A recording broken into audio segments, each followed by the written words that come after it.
साली रे बन जा घरवाली रे, भैया के साली रे बन जा घरवाली रे, दे देना मैं दिल थाम के, मेहंदी लगा ले मोरे नाम के रे, मेहंदी लगा ले मोरे नाम के, मेहंदी लगा ले मोरे नाम के रे, मेहंदी लगा ले मोरे नाम के।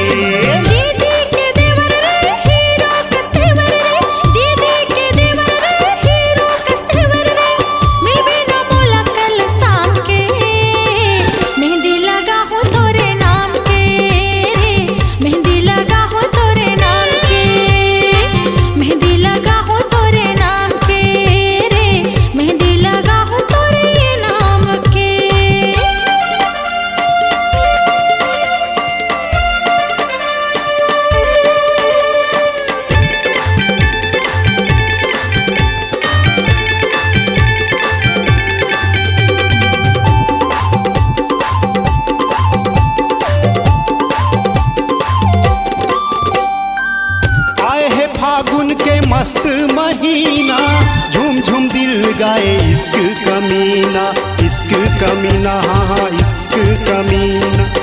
आए है फागुन के मस्त महीना, झूम झूम दिल गाए इश्क कमीना, इश्क कमीना, हाँ हाँ इश्क कमीना। अरे नशा चढ़े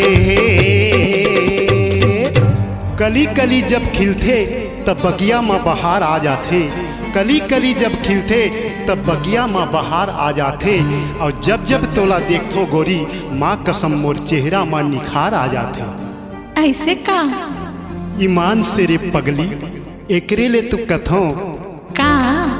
अरे नशा चढ़े है बिन जाम के,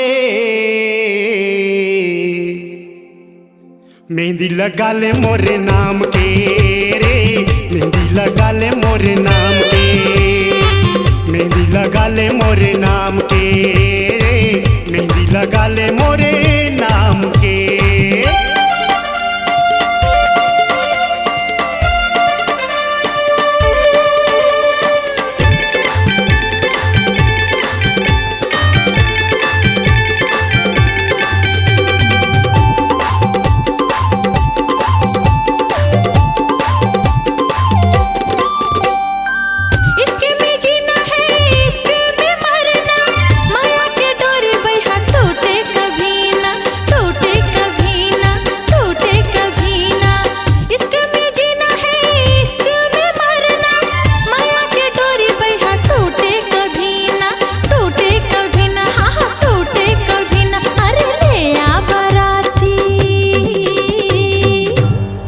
जब से नैना लड़े है तोर संग, दिल में छाए है उमंग।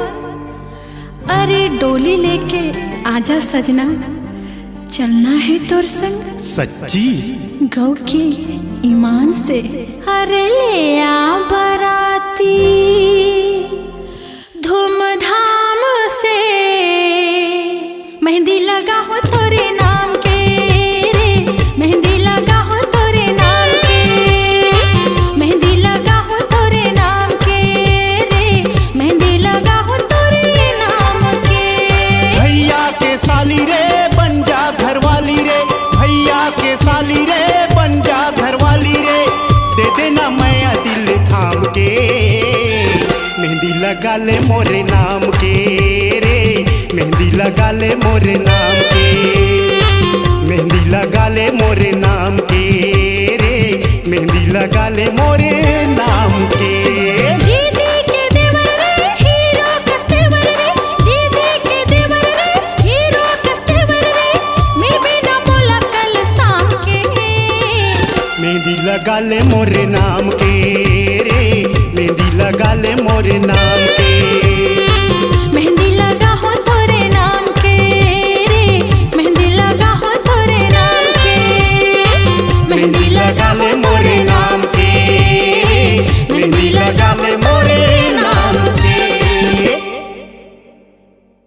सर्व मंगला जसगीत और वैलेंटाइन के दिन प्यार होगे के अपार सफलता के बाद कोरबा छत्तीसगढ़ के सुप्रसिद्ध गायक व गीतकार राम कुमार और अशोक पटेल की युगल जोड़ी एक बार फिर से लेकर आए हैं गीतों का गुलदस्ता। प्रोग्राम हेतु संपर्क करें 9704122474 और 7587298659। आपकी आवाज ही आपकी पहचान है। यदि आप अपनी आवाज को एक नया आयाम देना चाहते हैं तो चले आइए मल्टी ट्रैक डिजिटल रिकॉर्डिंग के लिए AVM audio video studio Khamtarai Raipur. Mobile number 9301523929 और 7869646201। यदि आप नए एवं पुराने गीत सुनना चाहते हैं तो avmgana.com में जाकर गाना फ्री डाउनलोड करें और YouTube चैनल में AVM गाना को सब्सक्राइब करें।